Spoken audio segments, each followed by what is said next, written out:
Paramount's Bob Marley One Love delivered a huge 50 million plus domestic opening over the 6-day Valentine's Day President's Day corridor, enough to squash Madame Web's 26.2 million start, a record worst for Sony's superhero adventures.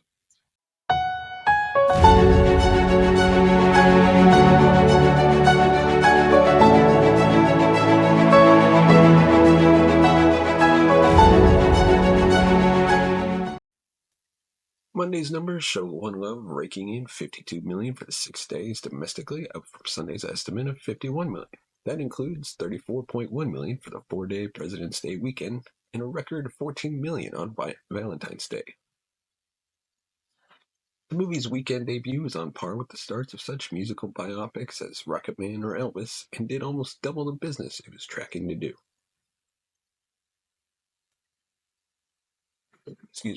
Overseas, One Love earned an impressive 29 million for a global launch, north of 80 million against a $70 million budget.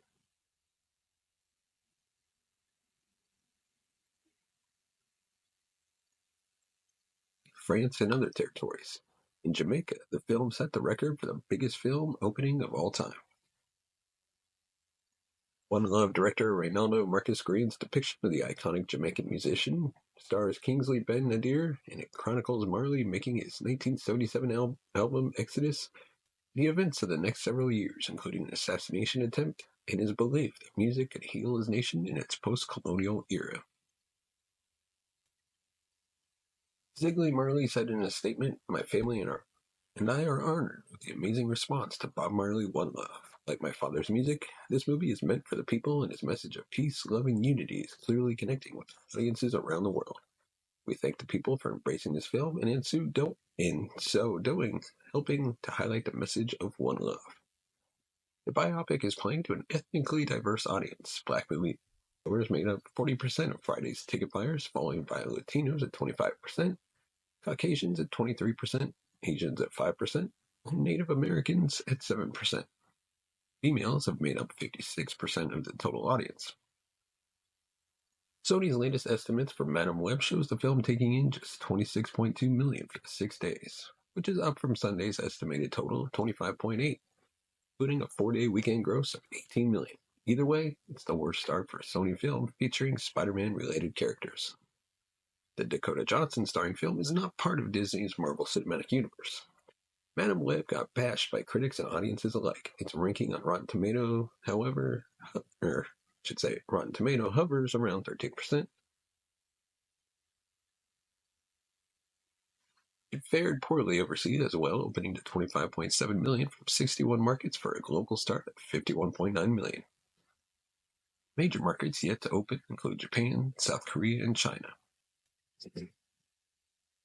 In past years, a superhero pick would generally be the safe bet to win a marquee holiday weekend domestically, but times have changed as both DC and Marvel regroup after a number of box office setbacks. Now, Sony is facing its own dilemma in regard to the Spider-Man universe of Marvel characters it controls, with titles such as Venom and Morbius. The movie studio under Tom Rothman's tutelage has spent far less on superhero fare than its rivals. Madame Web reportedly cost 80 million to make after production and tax incentives, although sources outside the studio have said it cost 115 million or more. While the Venom movies have been considered a win, Morbius was something of a bust. That film released in 2022 and opened to 39 million on its way to grossing 167 million. With Madame Web, Sony was proud to offer a female-fronted superhero film.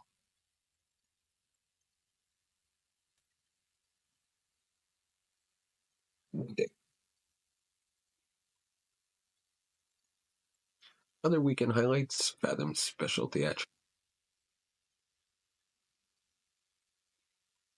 estimated 3.2 million for Friday through Sunday, and Warner Brothers' Timothy Chalamet-led musical Wonka danced past the 600 million mark globally. And now on to our next topic. Some of the biggest news out of Disney. The final reveal of the Fantastic Four. Yes. After months of speculation, Marvel Studios has finally confirmed the cast of its upcoming Fantastic Four movie. A piece of Valentine's Day themed artwork released on Marvel Studios' social media accounts confirmed Pedro Pascal as Reed Richard, Vanessa Kirby as Susan Storm, Joseph Quinn as Johnny Storm, or better known as Human Torch. And apologies for butchering this man's name. Ibn Mas Bakarach as Ben Grimm or the Thing. The artwork by Wesley Burt and the new logo affect a style reminiscent of the 60s, the decade when the Fantastic Four first appeared and formed the cornerstone of the Marvel Universe. One could speculate to suggest the films will be a period piece set in the 60s, or at least include some scenes from that time. However, no plot details for the film have been officially revealed as of yet. Matt Shakman is directing the movie, which is now slated for release on July 25th, 2025. Shakman has stated that the reboot will differ significantly from previous efforts to bring Marvel's first family to the big screen.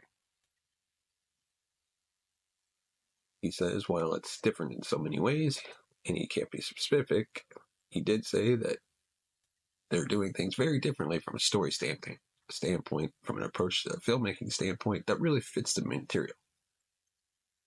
And he says it's going to be unlike anything you've seen before, and certainly unlike anything at Marvel that we've seen before. Marvel Studios head Kevin Feige previously shared excitement over the plans for the Fantastic Four, saying, quote, Fantastic Four is the foundation for everything that came after it in the comics. There's certainly been versions of it on screen, but never inhabiting the storytelling of the MCU. And that's something that is really exciting for us. Feige explained to the outlet before mentioning that Marvel Studios wants to establish the Fantastic Four as a big pillar of the MCU going forward, just the way they've been in the comics for 50 or 60 years. All four Fantastic Four members were created by Jack Kirby and Stan Lee, debuting in Fantastic Four #1. The series broke.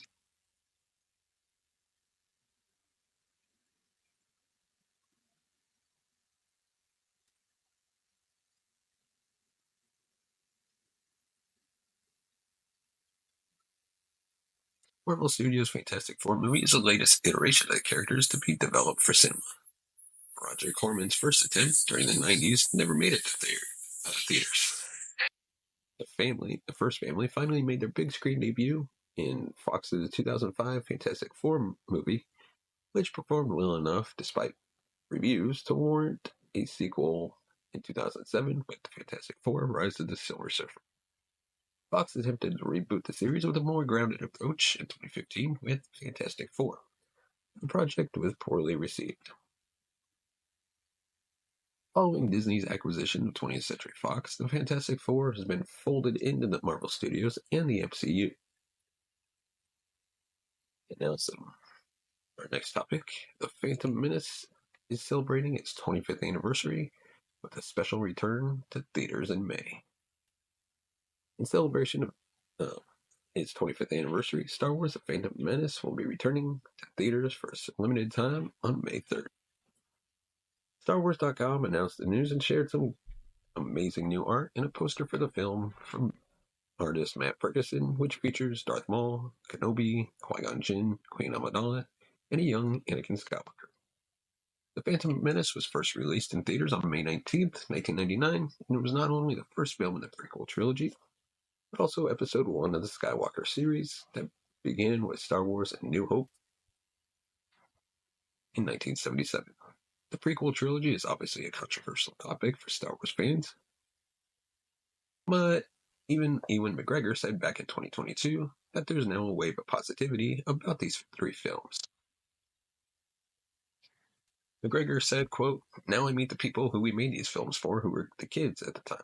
And our Star Wars films are their Star Wars films, in the way that Carrie Fisher, Alec Guinness, and Mark Hamill and Harrison Ford films were ours, were theirs. And that's beautiful, and that they were important to the kids who we made them for. It's just so nice to finally get that wave of positivity about them. Being able to see the lightsaber battle between Obi-Wan, Qui-Gon, and Darth Maul with Duel of the Fates blasting through theater speakers will sure be wonderful, and will also be a nice way to help with the wait for Mandalorian and Grogu in 2026. The first new Star Wars film to be released in theaters since 2019's The Rise of Skywalker. In our next topic, some streaming news. Paramount Plus and Peacock might be considering combining streaming services. Paramount and Comcast may be considering some form of streaming partnership between Paramount Plus and Peacock. According to the Wall Street Journal, Paramount and Comcast have recently discussed the possibility of joining forces in streaming through a partnership or joint venture, among other options. According to the article, bringing the two streaming apps under one roof could produce significant cost savings, from spending on programming to marketing, and create a more in-depth offering for consumers, especially with regard to live sports. A commercial partnership or joint venture are among the arrangements the companies could pursue. This does not mean that Paramount and Peacock will be merging into one service anytime soon. Rather, the two companies appear to be in the early stages of exploring options. Variety even came out and said that these talks haven't progressed beyond the spitballing stage at this time. And the two companies are already JV partners for European streaming service Sky Showtime. It's designed as a streaming service for both Comcast and Paramount Global that targets European markets that weren't already being served by Peacock or Paramount. The news comes after Disney, Warner Brothers, Discovery, and Fox announced that they partnered together for a new sports streaming venue that will see brands like ESPN, TNT, and Fox Sports all coexist under one standalone app. No name pricing structure or exact information about what sports will be available have been confirmed at this time. However, this app is expected to debut sometime this fall. Let us know your comments on the topics we covered in the comment section below. Give us your thoughts. Is there something we missed? Something we should have covered? Let us know. As always, you can find us on Facebook, Instagram, Twitter, and TikTok. There's a link in the descriptions, or just search the Cinema Gulch. As always, we'd like to thank our sponsor, ExpressVPN. If you're looking for a way to surf the internet without prying eyes and keeping your data secure and private from big government, consider signing up for ExpressVPN and get a free trial today. Just use the link in the description. You can join ExpressVPN today and support the channel. As always, thank you so much for watching and listening. We'll see you